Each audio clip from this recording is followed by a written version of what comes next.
Good evening, everyone. Thank you so much for joining us for Food Literacy for All tonight. And thank you so much, Jim Embry, for selecting that wonderful song, that opening song that was Wake Up Everybody.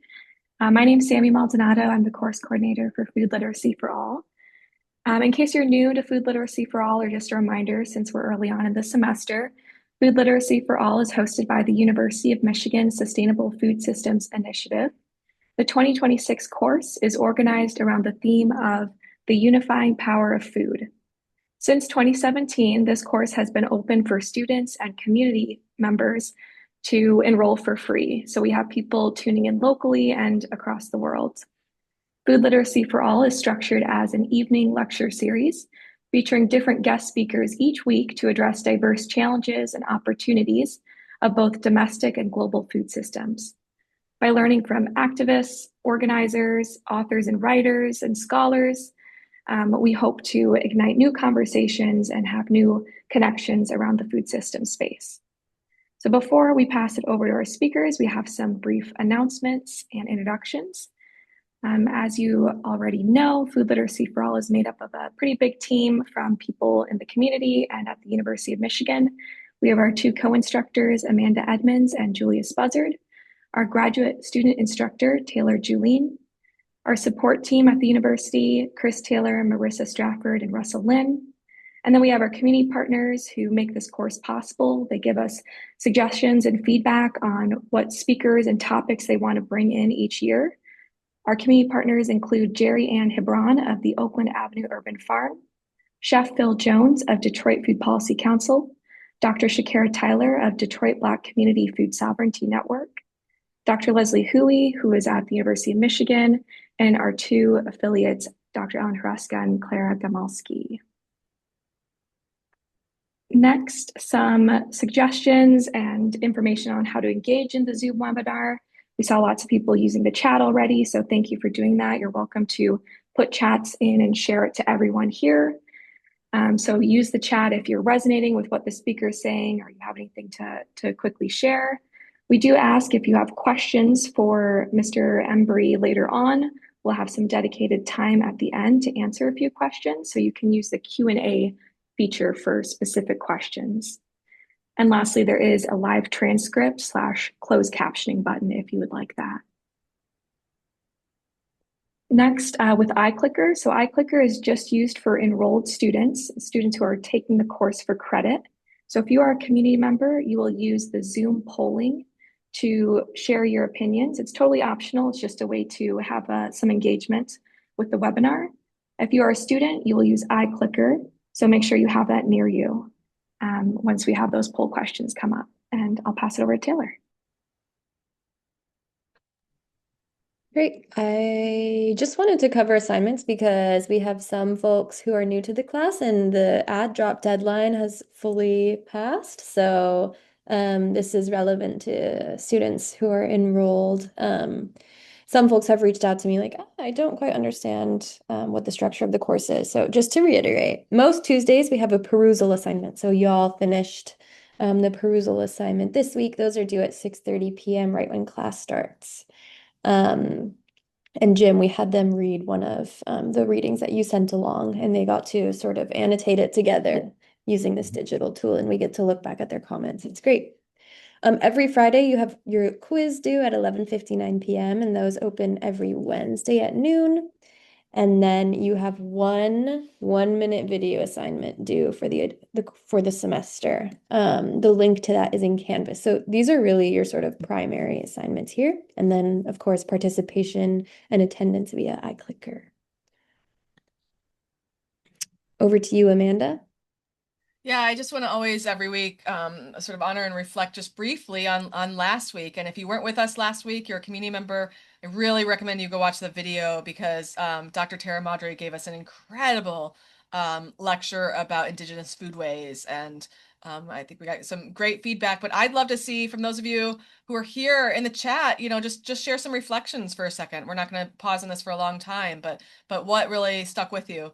This is her diagram that she used, talking about sort of past, present, and future of Indigenous foodways. So please share sort of as we go along in the next few minutes. And while those are coming in, Taylor can share the student response. Yeah, so this week, and Jim, you probably know this by now since you've been tuned into the last few sessions, but we choose one student's video response to share back, and this student is responding to the readings that you sent along. And so this week, I really loved this reflection by Neha, who I believe is a senior in chemical engineering. We have a lot of students, and we have a little spreadsheet that tells us what your degree program is. So I'm hoping that's right, but thank you so much, Neha. Let's click play on this video. There we go. Great. This week's reading was sharing the story and life work of Jim Embry. I think that Jim's work is really inspiring, especially in all the different organizations that he's been a part of. A few important topics that stood out to me, the first of which is the importance of soil health, which I feel like is often overlooked when looking at food systems. It made me think of when I worked on a farm over the summer, and the slogan of the nonprofit was "Farmland Lost is Farmland Lost Forever." And when that land gets converted into a different zoning or a different use or just turns into monoculture, we lose out on a really great ecosystem under our feet. The second thing that really stood out to me was the use of the word best practices. My background is in civil engineering, and we often use best management practices when talking about stormwater quality and quantity. And it just, was food for thought of like, if we really think that those practices are as effective as we think they are. And then the third thing that stood out to me was when he said that eating is an agricultural act. And it reminded me of a book by Darian Olin, who said that the most intimate thing we can do is eat. It has, what we eat has such an influence on who you are and what you are, but then also on the people growing the food. And it really is just a really great example of like putting your money where your mouth is, and it makes a big difference. Overall, I'm really excited to learn more about Jim's work, and we'll definitely be reading some of the books that he mentioned. Wonderful. Thank you so much, Neha. And just want to share out with students that I'm watching these videos and really value when y'all sort of speak from the heart. I'm a copy editor, so I know ChatGPT when I see it, y'all. We encourage you to sort of use this opportunity to tap in and sort of really reflect on what you see, and sort of expect all of y'all to be speaking from the heart, just like Neha represented here. So thank you so much, Neha. That was wonderful. Passing it back to Amanda for the question of the week. So a reminder to all that the question of the week is not on iClicker. This is the one thing we do for everyone because we want to get a sense of the room in some way or another. So here's our question of the week. This for the Zoom poll, someone can launch it now, Sammy. How do you identify when it comes to food systems? If you had to choose just one, let's see what folks say. Visionary, optimist, skeptic, change maker, pragmatist, learner, seeker, connector, collaborator, observer.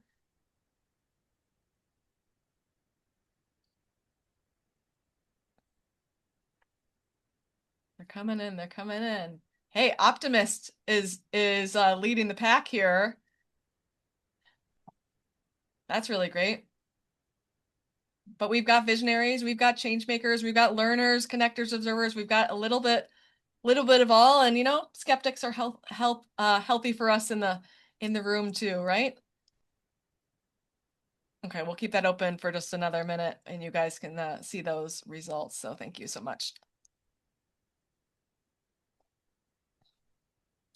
I'm really pleased to be able to introduce Jim. Our students in the class had a chance to read about him in more depth, and I think probably some of you who are not in the class on this know of Jim as a longtime activist, steward, leader in so many different realms related to sustainability, related to civil rights, and sort of really culminating around food systems, food, agriculture, seeds. Now, Jim and I don't know each other well personally, but I've known him a long time in circles, national and international circles that we have both traveled in the last 25 years. And so you are probably seeing by his, before even hearing from him, that Jim is a spark of life and joy, and you see him dancing and cheering and all of those things. And I just want you to know that you are in for a treat this evening of someone that I have watched in action with groups of hundreds of people from around the world in northern Italy, getting them all together to take action on a school bus in Boston, celebrating the work that we did as a community garden scene, to bringing really that joy to the work is one thing I think about with Jim. But I also really love his commitment to bringing history to life, bringing the past to bear on the present and the future. And I think that holistic perspective and that joy and that wisdom that you're about to get from Jim Embry is really a treat for us all. And Jim, we are so pleased that you're here with us. Thank you, and I'll turn it over to you. Wonderful. Thank you.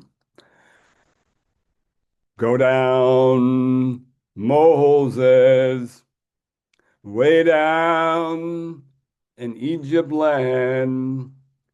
Tell old Pharaoh, let my people go. Go down, Moses, way down in University of Michigan. Food literacy for all land. Tell old Pharaoh, let my people go. Food literacy should broaden our understanding of our work in this century. It's beyond human people. But our work should also include the animal people, plant people, the air people, the water people, the fire people, and the rock people. Now, I've been told that there are pharaohs still walking the earth. Some friends tell me there are pharaohs in Washington, D.C., that there are pharaohs in Minneapolis. There may even be pharaohs at this University of Michigan or within our organizations. And there are pharaohs within all of us, as well as myself. This wonderful 10-year series, then, should be about helping us decolonize, because we've all been colonized. This wonderful 10-year journey coming out of U of M should help us better understand how to indigenize, how to feminize, how to earthize. And earthize kind of means that we're all indigenous to the earth. This series should give us an inspiration for imagination, to become what we call the Imagineers, which means that we're architects of the future. We're not just defending the past. This series should help us become solutionaries, to where we are able to solve the problems of the past, the present, and the future, giving us that lens of Sankofa bird, of to know where you're going in the future. It means having a sense of where you come from and where you are now. Now, my dear friend Wendell Berry, in his book, Something of the America, has this quote that you referred to earlier.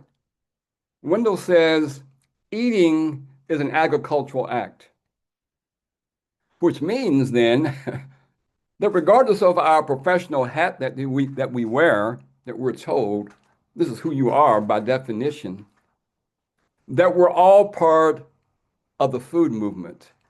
We all need even greater food literacy. Each day we are moving food from the farms to the stores, to our homes, from our tables, into our stomachs, And now if we're eating a lot of really good food with good roughage, we're also every day moving food out of our bodies. Now realize Amanda said, now Jim Embry, we know you're an old country boy from Kentucky, and don't come up in here at U of M and be country now, talking about things like that. So you all forgive me. Our work around food literacy means that we're operating and thinking on the local level, on the bioregional level, and on the global level, as well as, and I'll touch on this later on in my talk, we're operating even on the intergalactic level. We want to remember that air is food. Water is food. And flora and fauna are food. So we must kind of like think more out of the barn, which connects us back to agriculture and thinking about this question of food literacy. Food literacy, and y'all have been doing this quite well. I've been reviewing some of the previous years and videos. Food literacy should help us restore these sacred relationships with air, water, and food, and of course, each other. Now, it's important that we ground ourselves literally, and speaking about food literacy and what all it means in various dimensions, ground ourselves on what I call our nation's foundational contradiction. When our nation was formed, it was formed based upon 2 points of injustice: stolen land from indigenous people, an attempted genocide, stolen labor from African people to do what? To do agriculture and develop foodways. What we're saying then is that our nation's foundational contradiction of injustice was embedded in food and agriculture. What we're also saying is that this intersection of food and agriculture also represents the fulcrum point of much larger social transformation. That's why, as I was saying in our earlier conversation, this question, this intersection of food and agriculture, in my view, is the most important question of this century. The crisis around immigration that we see crossing the Rio Grande or crossing the Mediterranean is a contradiction around how the global North wants to extract and exploit the global South and disrupt their thousands of years of small-scale agricultural systems, which then forces people off their farms and forces them literally to migrate across different borders. And then we have this immigration crisis. The fires in Los Angeles that we had here recently, that our dear Imagineer, if you will, Octavia Butler, pointed that out in one of her earlier books, where she kind of like imagined in 25 years there would be fires in LA, and there were. The fires we experienced 2 years ago in Hawaii were based upon how we were doing agriculture, the one crop industrial mindset in Hawaii that literally burned an entire community there in Hawaii. We're also saying that agriculture is this pivot point for transformation because we've already had in our country's history the example of how farmers and agriculture literally saved the nation. During the Civil War, for the first 2 years of what Lincoln called the white man's war, the South was winning the war. And then Lincoln decided to take the encouragement from Harriet Tubman, Frederick Douglass, and Delaney, and says, well, here it is, 1863, we're kind of losing the war. Now we'll open it up where people who are either enslaved or free as Africans can join in the fight. Food literacy. So what happened then, 200,000 Black men and women joined what's called the U.S. colored troops and turned the tide of the entire war. When you have those many people fighting for their own freedom, the freedom of their wives, their husbands, their children, their grandparents, their friends, they fight with determination and courage. Now, if you study the pension files of these some 200,000, again, Black men and women, and they ask you, what was your occupation? What did they write largely? They wrote their occupation was farmers. So I regard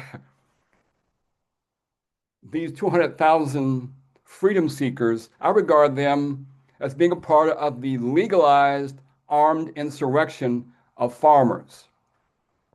And these farmers saved the Union, reunified the nation. If it hadn't been, again, for utilization of these farmers, we would be like North Korea, South Korea. It would be a whole different world. So farmers reunified the nation. And then some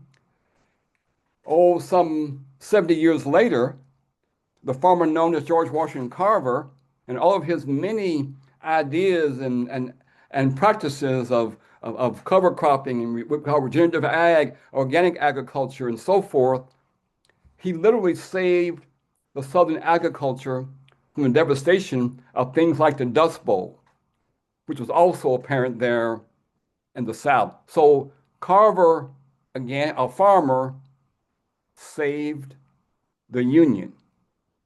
And what we're saying even today, some of the most oppressive, exploitative conditions that exist for our workers, especially for women, lies within the agricultural sphere. It's an area that needs sometimes the most work of gaining rights for farm workers and people working in fast food industry and so forth.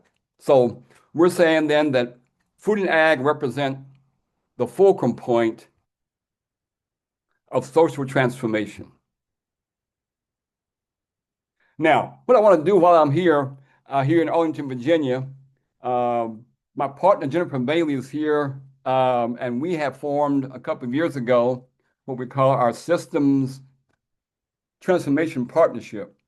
And she wants to say a few words about our partnership and our agrarian roots. Yeah. Good evening, everyone. It's my privilege to be here with you, and especially to you, Jim Embry. Thank you for including me in this presentation. I have had the privilege of being part of the joy and justice journey that Jim and I have been on for the past 2 years. And on our journey, it's taken me to really acknowledge the roots that I have in Ohio on our family farm, and my entire family's history has been rooted in agriculture. And so as somebody who lives in an urban environment now and understanding my roots and our history, it's come to really understand how important this connection of stolen land and stolen labor is. So I'm looking forward to going to Ohio State University, my alma mater.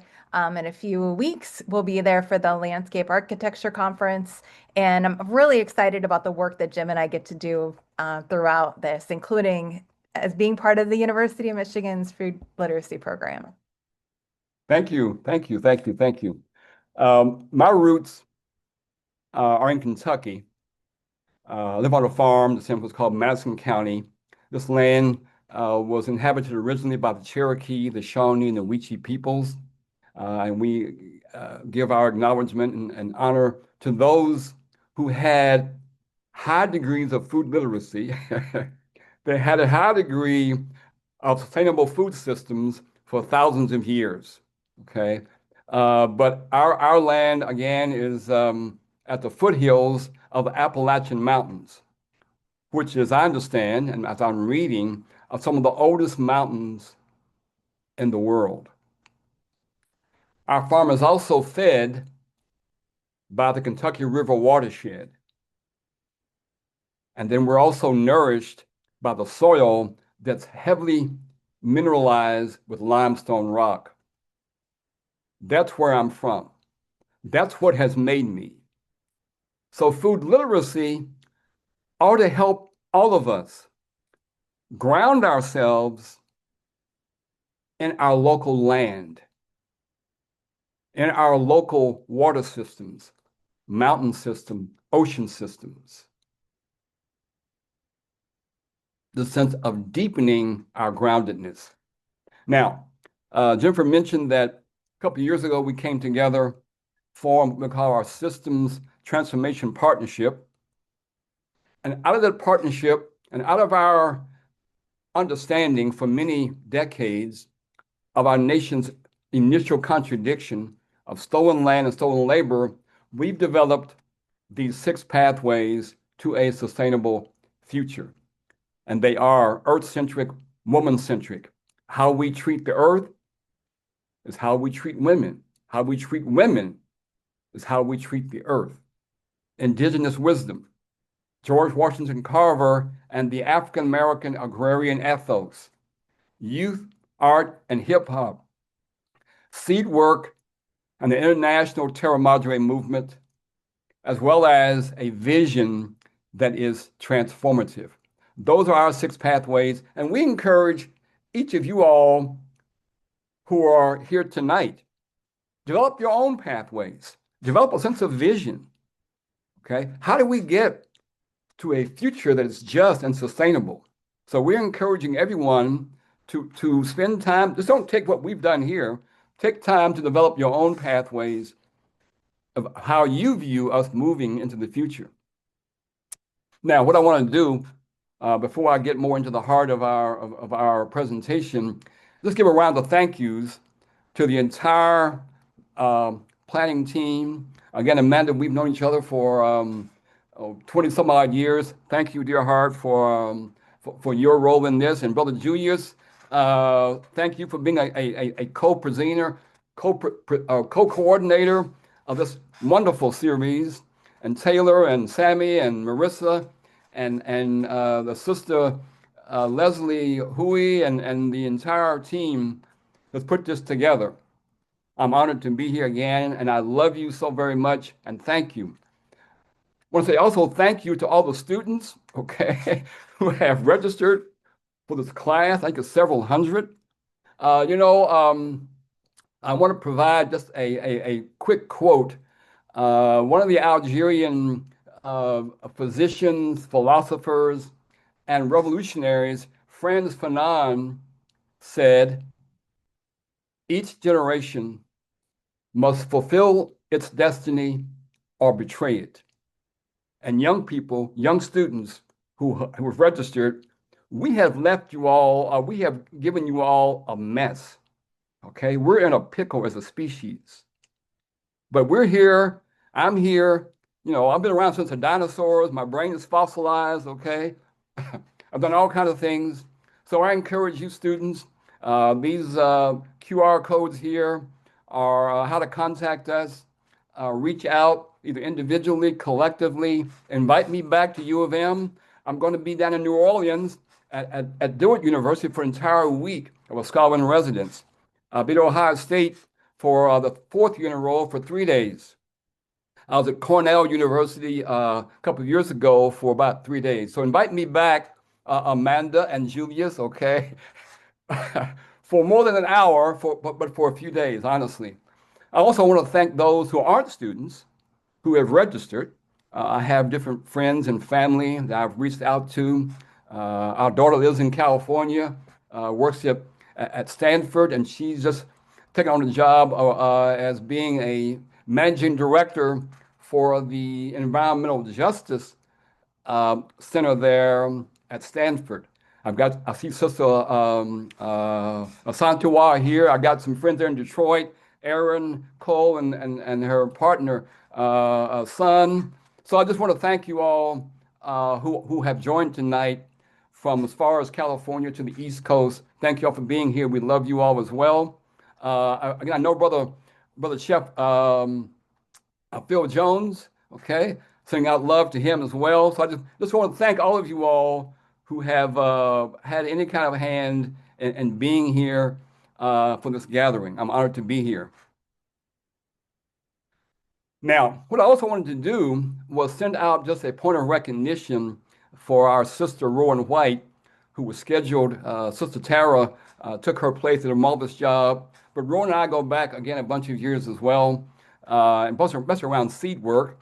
She and I were part of the 2023 James Beard Foundation Leadership Awards, and you see her on your screen here in the beautiful tan jacket. And on the floor there, the red carpet with the red on is our dear beloved elder Ira Wallace. And we were there. Matter of fact, the sister named Jessica B. Harris, Hound the Hog fame, introduced us and said that these folks here are the seed people. And as all the famous chefs and all the famous restaurants and food industries, nothing would be possible without the seed people. So we just want to, again, lift up especially Sister Rowan. Now, she and I were on a panel, back around 2008 or 2018 out in Portland as part of the Biodynamics Association conference. And even at that time, on that panel with 4 other people, that's when there were fires in California. And she had called and said, well, I can't be there for the panel. I got to take care of my horses and take care of my livestock. So I'm hoping in the future, Rowan and I will get a chance to be on a panel together. But in being on that panel, I was invited again by this association to write the lead article for their journal. And as you see here, it was titled Transforming the Heart of Agriculture, where many ideas I'm presenting tonight are found in that journal article. So I hope that you all would take time to take a look at that article. Now, it would be not possible for me to talk about anything about U of M and Ann Arbor and Detroit without paying homage to my dear mentors, Jimmy and Grace Boggs, who I had met up with in the middle 70s, okay, and joined in with their different organizations. Then around the year 2000, I moved myself to Detroit and became the director of the Boggs Center to Nurture Community Leadership. And in doing so, we were on the campus at U of M almost every month in some fashion, doing a variety of things, met all kinds of wonderful people. We also hosted various U of M student and faculty-led projects in Detroit in a whole variety of ways, and many of them around the whole question of urban ag. While we were there, we met this dear brother here, Bunyan Bryant. Some of you all might know him. And looking into the food series, I said, well, I should invite Bunyan to be a part of the audience for this presentation. Then I realized that he had made this transition last year, so I would again be remiss without lifting up one of my mentors and one of the person that I just love so much in his work around, especially around environmental justice. And we recognize again that this lens of food literacy has to include all the other elements that make food possible, whether it is the soil, okay? And we did a lot of work in Detroit around brownfields and phytoremediation and things of that nature. And our dear brother Bunyan here helped us in all kinds of ways to do that. So please, students and folks who are attending, add this to your reading list. This QR code takes you to a wonderful article on the U of M website. Now, I think it's time for a question, I believe. That's what we're getting into. Okay, poll question number one. I get a chance to be like, I don't know, Dave Chappelle or anyway, some famous, late night host show. Okay, so poll question number one. What is the source of water for Ann Arbor and thus the University of Michigan? Is the source of water the Detroit River, the Rouge River, the Huron River, the wells south of Ann Arbor, Lake Erie? All right, I have the results coming in from the student side. Looks like most folks are getting it right here, and Sammy's running the poll for the community members. So just a reminder to all students, make sure that you use iClicker for these poll questions so that you get your attendance marked and you get your participation points for the day. Jim, it looks like most of our students have responded. So do you want to go ahead and tell us what the right answer is? Yes, yes. Great. C and D, Huron River and wells south of Ann Arbor. Wonderful. Excellent. 85% of our students got that right. Wonderful. Hey, students, we love you all, okay? Absolutely. Wonderful. Great. Now, that question leads into the next pathway, Earth-centric, woman-centric, because it's important around food literacy to understand how important water systems are. If you have seeds and you put them on a table or a shelf or whatever, and don't add water, they will just remain there for hundreds and thousands of years. But oftentimes, when we come to meetings about food summits and food literacy and urban agriculture, we don't talk about water systems. I feel it's really important that we do that. And so here's a kind of a map, if you will, of that question of the source of the Huron River and how it's meandered, down through the various counties and cities, and then winds up there at the mouth of the Detroit River and Lake Erie. Okay. Now, what we have done in Kentucky and Tennessee, something very similar. The Cumberland River, we developed about 5 years ago what's called the Cumberland Seed Commons, and part of food literacy ought to be about seeds. We should all be developing seed hubs. We should all be working as seed savers. We should all be thinking about how do we grow out native varieties and heirloom seeds? How do we network regionally and globally around seeds? And we developed what's called the Cumberland Seed Commons, and it was named based upon the Cumberland River. The Cumberland River on its east beginning headwaters actually is about an hour from our farm. Then it meanders through Tennessee all the way up through back into West Kentucky, and it meanders again quite near another family farm there in Muhlenberg County. So what we're saying is that this question of food literacy needs to include water systems and even thinking about how we rethink even food transportation along water systems. How do we get our streams and rivers clean again? When I was in Detroit, living there, I recall at the Detroit River there at Belle Isle, there were big signs saying, "Don't eat the fish because of the mercury." This QR code takes you to our Seed Commons conceptual framework about Seed Commons. Now, food literacy should also have a grander historical understanding. We realize that what we call the Big Bang, let me go back one.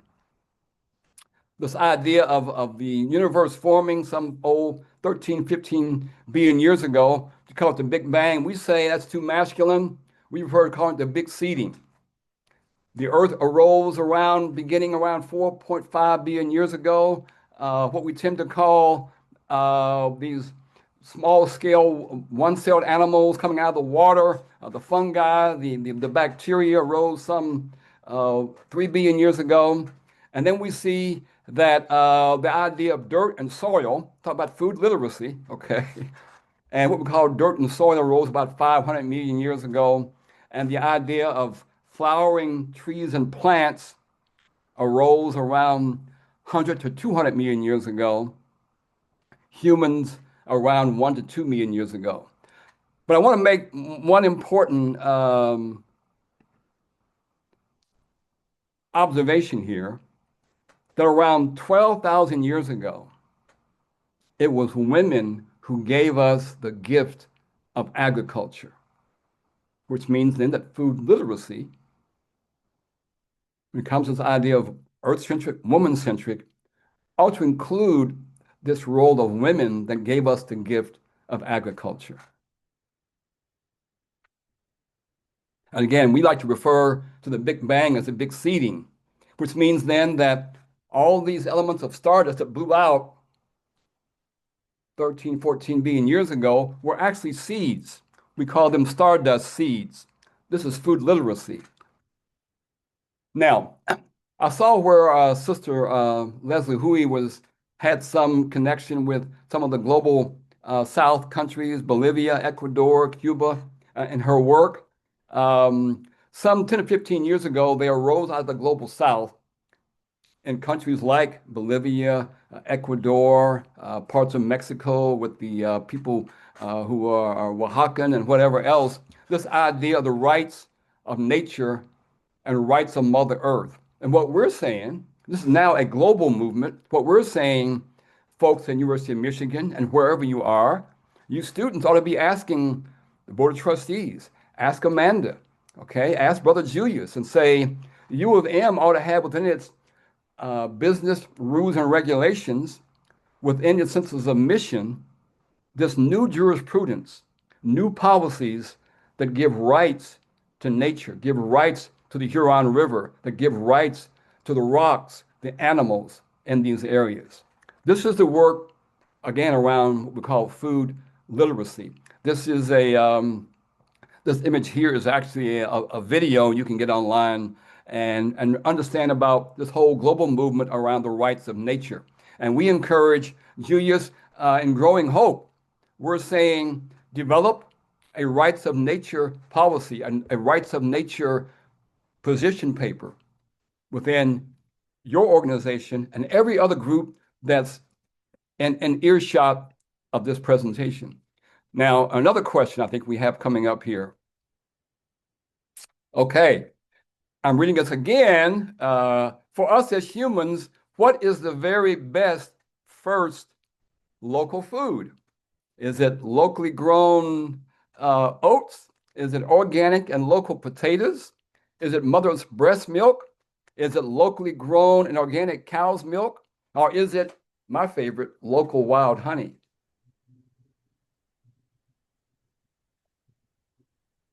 All right, we have the answers rolling in, both from students and from the community members.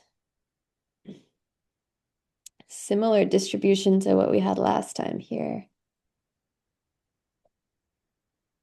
On the student side, we had 17 students say locally grown oats. 16 said organic and local potatoes. 133 said mother's breast milk. 12 said locally grown and organic cow's milk, and 7 said local wild honey. Similar distribution on the community side. All right, take it away, Jim. Okay, very good. Okay, so here is, according to me, okay, is the answer. Mother's breast milk is the very first best local food. Now, oftentimes what happens when we go to conferences and workshops on food literacy, urban agriculture, local food systems, sustainable food systems, there is no discussion of women and breast milk. like it isn't even considered a food. And we're saying this is an example of how we've all been colonized, okay? Even in how we design a conference. What we're saying is that, again, the whole idea of giving women much greater support, greater capacity to breastfeed is an important pathway to the future. In a patriarchal way, we have removed women from the birthing process. There's a whole movement now, as you all may know, of a resurgence of women involved as midwives and doulas. And so part of our pathway forward, again, is about earth-centric, woman-centric. Now, real quickly, I give a shout out to my family and kids. You know, my wife and I had 5 kids, and they were all breastfed. And the last 2, okay, were twins. So Mama Deborah was holding, you know, like this picture here, was holding 2 babies. Okay. Anyway, and we formed various community groups that help support breastfeeding for women throughout our community. So we encourage folks who are listening in as students, okay, and as community people, to find ways where we can also enter into this resurgence of providing, again, lots of support, love, great food, healthy food for women. Black women, as you all may know, have one of the highest indices of mother mortality. Then those kids have one of the highest indices of infant mortality. And part of this lack of just really wonderful food, wonderful medical care, and things of that nature. So we have some real issues that we're talking about in terms of this idea of being woman-centric. Now, I'm going to move kind of quickly through the rest of these slides here around woman-centric, trying to borrow from some of our global friends. I hope you all are aware. This sister here, Wangari Maathai, who helped develop what's called the Green Belt movement in Kenya, where she connected the oppression of women in Kenya with the need to add greater reforest the country. Okay, and it was called the Green Belt movement. And the book here is one of the wonderful books she's written. I hope you all will study. And the point is, this whole idea of this intersect of food and agriculture being a fulcrum point for transformation shows up in her work. In her work, and they got beat up, they got bloodied, they got arrested for simply planting trees by the millions. But along the way, they were able to literally depose the More dictatorship, help create in Kenya a more parliamentary form of government. She got chosen to go to parliament and won a Nobel Peace Prize. Now, I want to bring it home a minute real quickly to my years in Detroit, an idea of woman-centric. I spent 5 years in Detroit, and about every week, I was blessed to go by and work at the Catherine Ferguson Academy, which was a high school for teen moms and their children. On my right here is the poster of a film that was done by some friends of ours who came out of Europe called Grown in Detroit. I hope you all can find that online somewhere and we can take a look at that. But again, the whole idea of urban agriculture, I have all kinds of friends in Detroit now and all around the country who are into urban ag. They're doing some wonderful work with small farms and big farms, but oftentimes they don't pay homage to the Catherine Ferguson Academy. If it hadn't been for them and their work of almost 20 years, they had a working farm with horses, cows, goats, bees, chickens, okay? And they built their own barn, and I was blessed to have given tours there for all kinds of people. Their kids were in school with them. Kids from about 4 months old or 4 years old came in there, didn't learn to fear animals and things of that nature. So I want to lift up, again, the Catherine Ferguson Academy. This is a photograph taken back there in the year 2003 or so with friends of ours who were in Detroit summer. You might recognize the actors there, Danny Glover. He and I, and also in the middle here is a dear sister named Kabibi Blunt Dorn, who I saw her in the audience from one of the previous series here as part of the food literacy. But we about four of us went with Danny Glover to to Brazil for the World Social Forum. And while we were there, we hung out with folks who are in what's called the MST, which stands for Movimento Sem Terra, the landless workers movement there in Brazil. So we pay homage to Danny Glover coming through and spending time with us. Also, Ossie Davis came. On the barn there, I was blessed to be the host committee for folks from the Nobel Peace Committee that came over my last year. They were just knocked out by this school for teen moms with a working farm, and the kids there as well. And they gave the school an award of money to put on the roof of the barn a windmill and a solar collector. So we are thankful for that. Again, the idea of woman-centric. We recognize that it was the women here in Turtle Island, the indigenous women, who took this wild plant called teosinte and spent literally 8,000 years hybridizing or developing corn. And now we have hundreds and hundreds of varieties of corn, thankful to the women here in the various parts of the Americas. We recognize as well the idea of women-centric and seeds. It was that African women who were captured and brought across in these ships across the Atlantic that would hide seeds in their hair to ensure that wherever they were being taken to, that they would have food for themselves and future generations. So we honor, again, these women who were the caretakers of seeds for thousands of years. Now, I want to let my friend Jennifer say just a quick word about Girl Trek, and then we'll kind of close it out. Yep. Girl Trek is an organization that we also want to lift up tonight. I'm not sure if you're familiar with it, but they are involved with they have 1.2 million women, Black women, as a initiative, as a movement around the world to walk 30 minutes a day for our health. And so they see the connection between health and food and the environment. And we lift them up because they're doing some really great work globally. Yes. Thank you. Now, indigenous wisdom.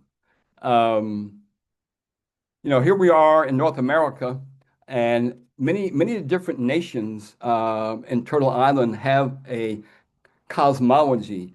They have a sense of beginning of time and beginning of North America.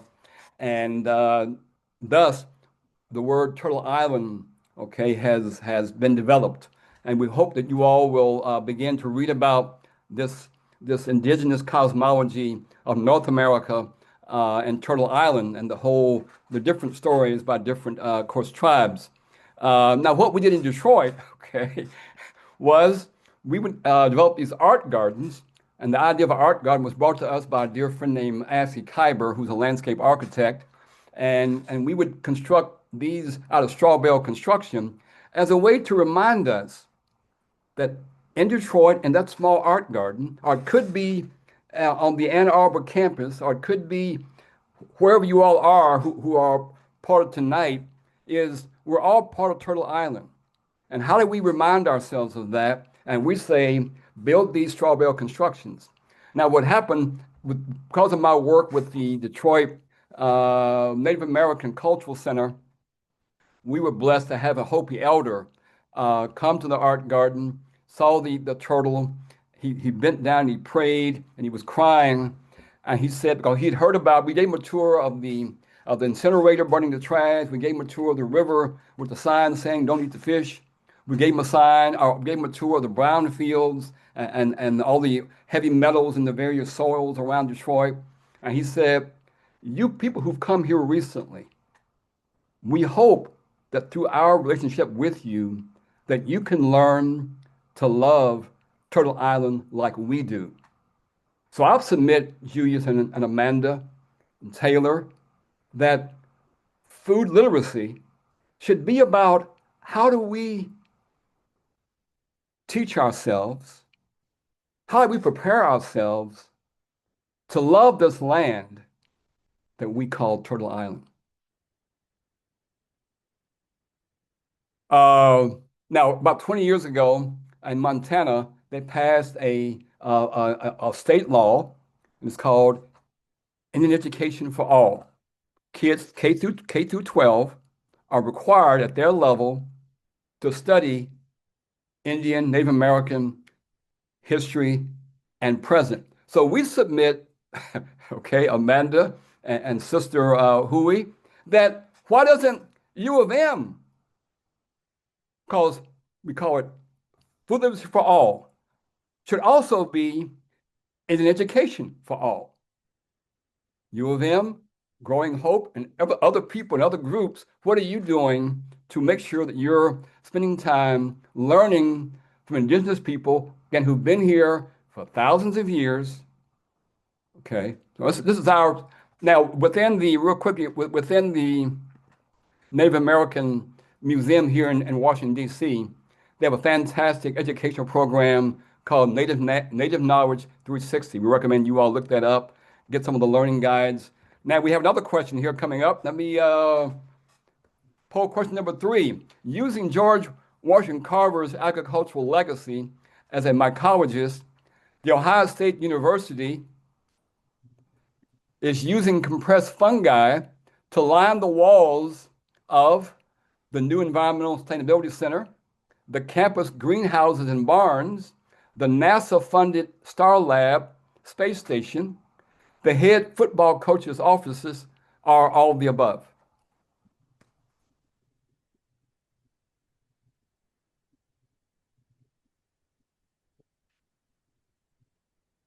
All right, on our side with the students, most folks are saying E, all of the above. But there's a pretty equal distribution among the other options.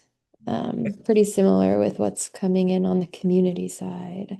Okay. Very little votes for the head football coach's office in the community. We're going to run on through this.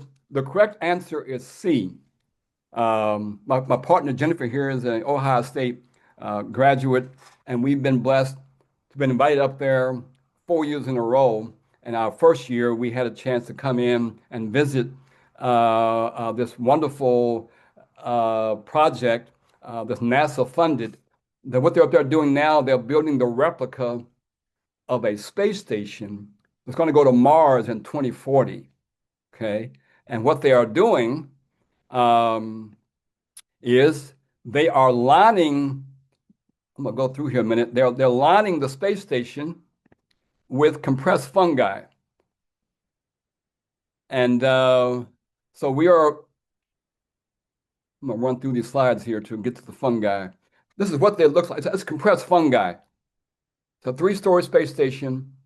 They're lining the walls. Why compressed fungi? Because it's non-toxic. Okay, it's non-flammable, and if it breaks down, you can compost it. So the point is that food literacy has now an intergalactic application, and what they're doing here in terms of research will have applicability here on Earth. There are already friends of ours in Kenya who are already working on home construction using, again, compressed fungi. Now, real quickly, Carver wrote 44 bulletins while at Tuskegee. 3 of those were about sweet potatoes. He advised folks in these bulletins to, yes, eat the tuber, but also eat the what? Eat the leaves. But don't believe what I say. Again, back up here to Ohio State, in terms of this Star Lab, they're already working up there on how to grow plants in 0 gravity. And one of their #1 plants that they're working on is, yes, sweet potatoes. Because it's a 9 months to a year voyage to Mars and back. It's a 2-year journey. And they're saying that the idea of eating leaves is really important in terms of this whole effort to go to Mars. But again, what we're saying is that we're going to have to really expand, okay, our understanding and then our reach around food literacy. So I'm going to quickly kind of move through one of the Carver points. I've been blessed to come up to be up to at Cornell University a couple of years ago, and what they're doing. Carver said that all of his discoveries, if you want to call them discoveries, using the peanut plant. He said he discovered nothing. He said the peanut plant, she told him all the things that he can make out of her. That's what he said. How to talk to plants. Ought to be a course in food literacy. Well, at Cornell it is. They're up there now researching and working on how plants talk to plants and how humans talk to plants. And what we're saying, the way forward to a sustainable future is not, we can't do it all ourselves as humans. We got to figure out how we can talk to the trees, the plants, the waters, the oceans, and things, and rocks and things like that. So spend time looking into Carver. I'm about 2 minutes and we're going to finish up here. Fourth pathway is arts, youth, and hip hop. I was blessed again to be invited to Ohio State last year. And they asked me to do a presentation that was called Hip Hop, Agriculture, and an Ethos of Care for People and Planet. This QR code will take you to that presentation. Look at that and you will find my various ideas of how important, why hip hop is the language of young people all across the globe. If you're talking about transformation, you must talk about the role of young people in hip hop within that whole initiative. Seed work in Terra Madre. I think we're also with another question here. And that question is, every 2 years, the Slow Food Foundation organizes an event called Terra Madre that attracts delegates from 160 plus countries. In what city is this Terra Madre International Gathering held? Johannesburg, South Africa, Paris, France, Torino, Italy, Sao Paulo, Brazil, or is it here in Washington, D.C.?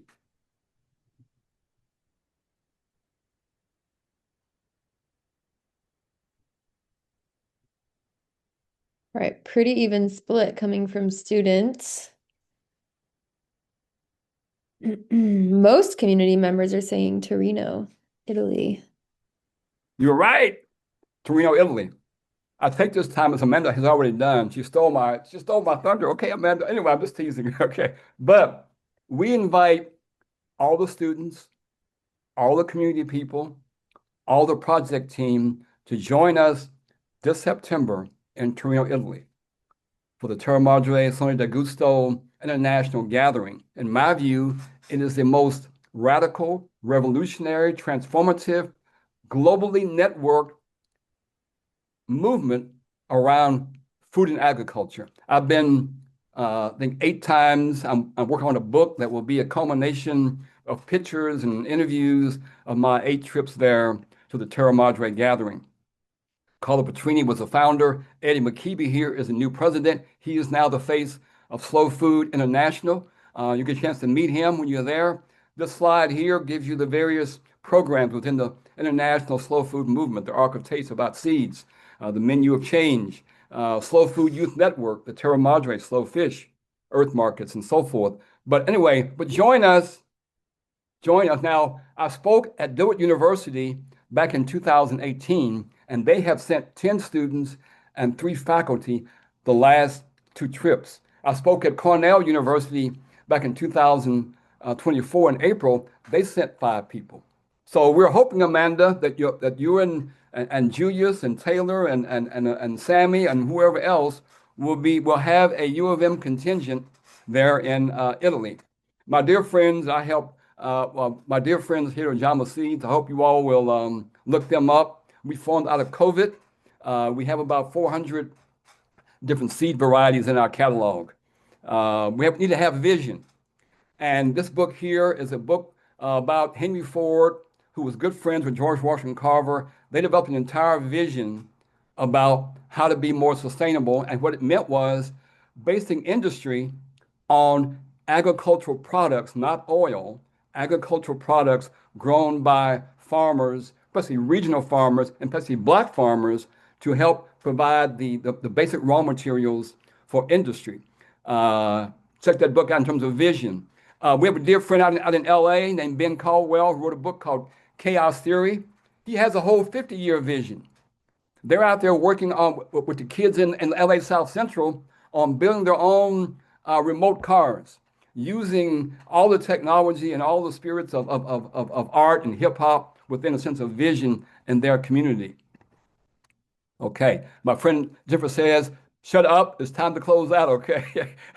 I'm getting there, okay? But anyway, lastly, I'm going to say that, well, I'll keep going other direction, excuse me, y'all. Seed Folks is a wonderful book. On the right, here's a picture of one of our gardens there in Hamtramck. That picture, I call it gold dust, meaning the black earth on her fingers is more valuable than gold. Food literacy should tell us how important soil is. It's more valuable than gold.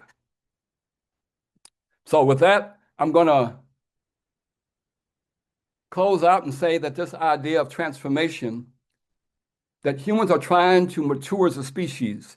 And a great metaphor is the butterfly metamorphosis. Right now, humans are in a kind of a cocoon. We've been caterpillars, pooping everywhere, making messes, eating up everything, think we know it all.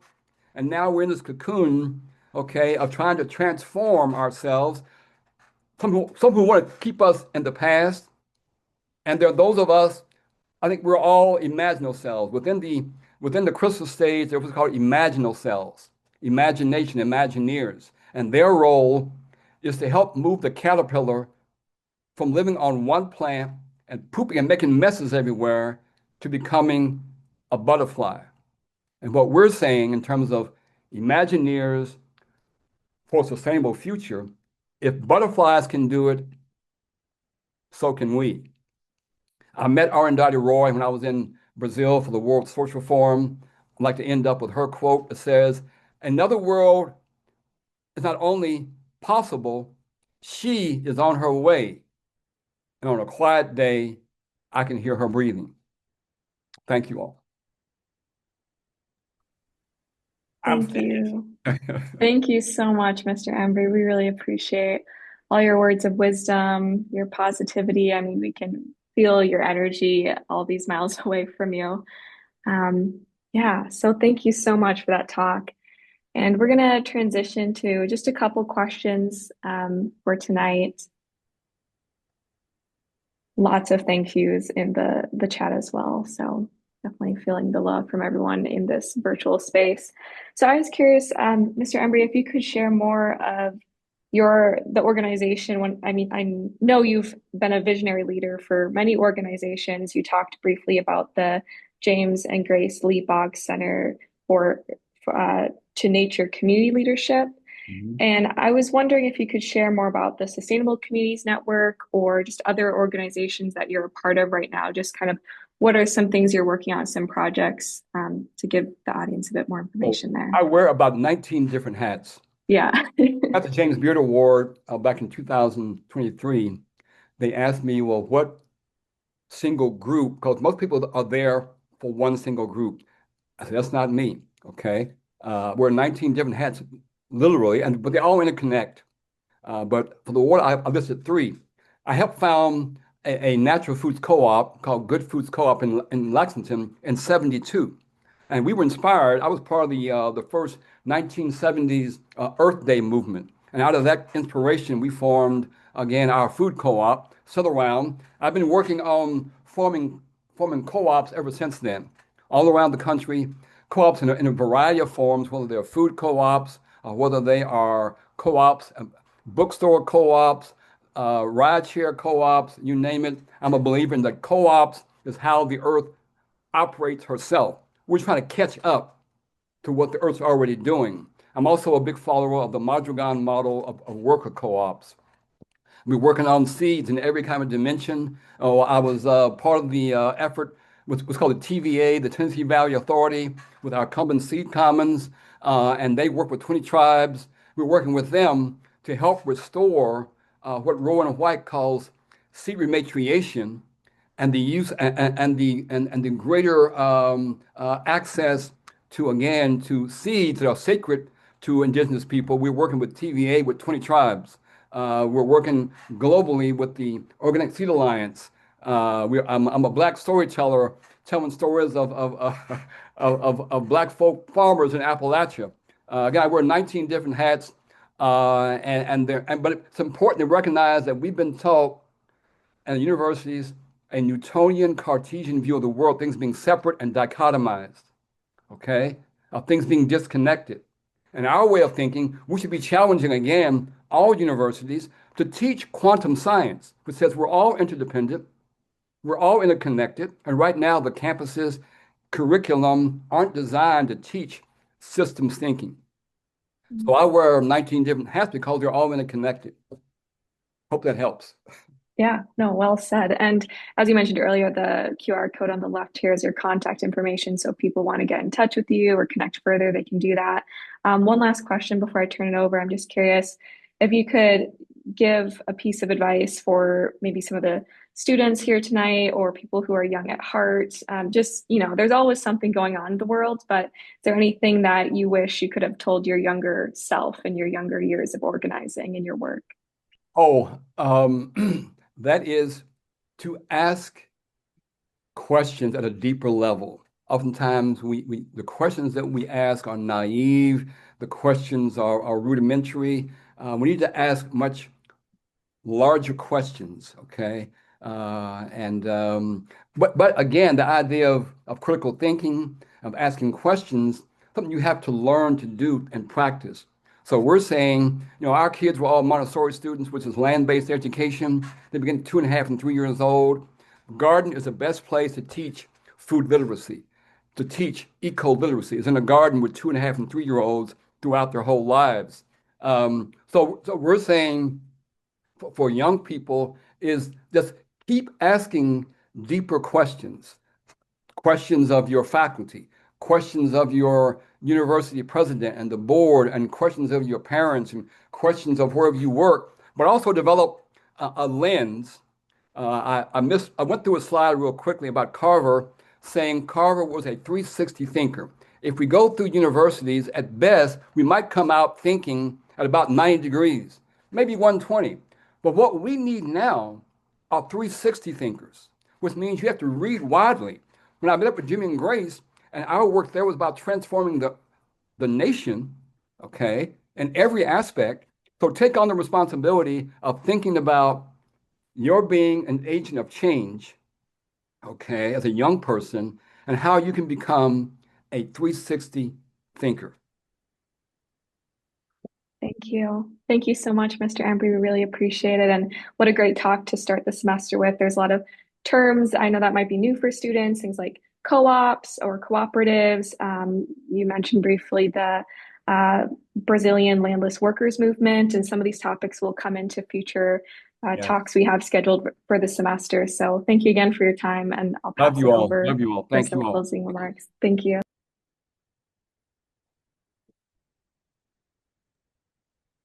Thank you again so much, Jim. It was really phenomenal. Super excited for just to continue to learn from what you're doing. And definitely hear the charge for me and for us and for the work we're doing here. Just a few announcements for folks of things happening here on campus and in the community, ways to get involved.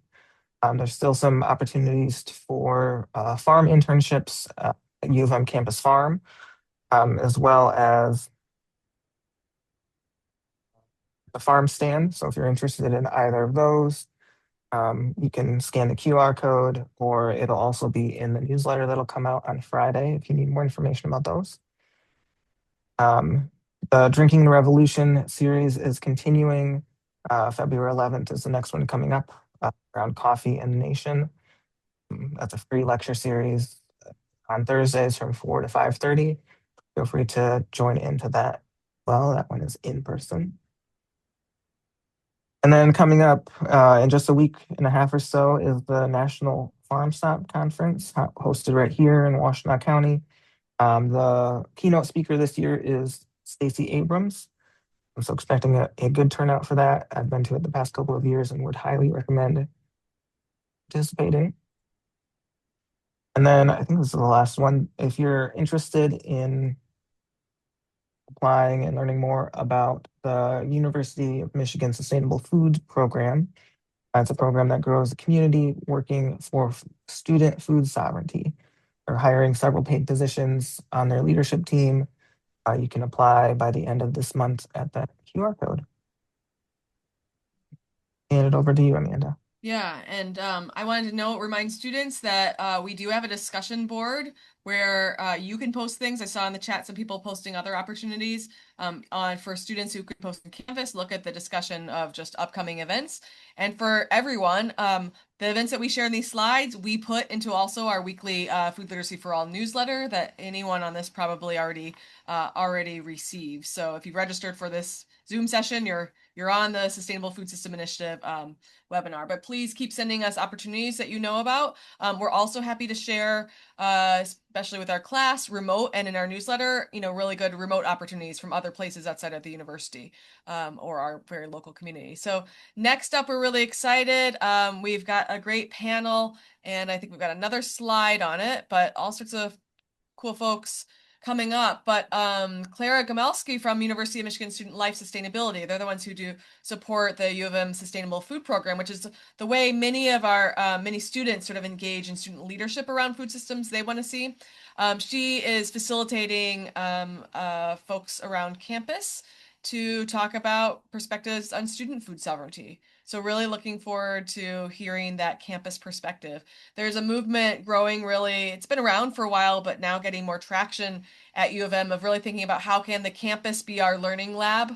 How can we do things better at home, and how does that help us then do better in the world in many different ways? And there's a lot of great leadership from both students, from Dining, as we heard from during our chefs, our food is resistance session, and others. So reminder about those things. Don't hesitate again to send us opportunities, and we'll work to share them with others. So looking forward to that session next week. So thank you guys all very much. And you can, if you missed this or want to tell someone else about it, within a week, usually by about Friday, we have the video posted.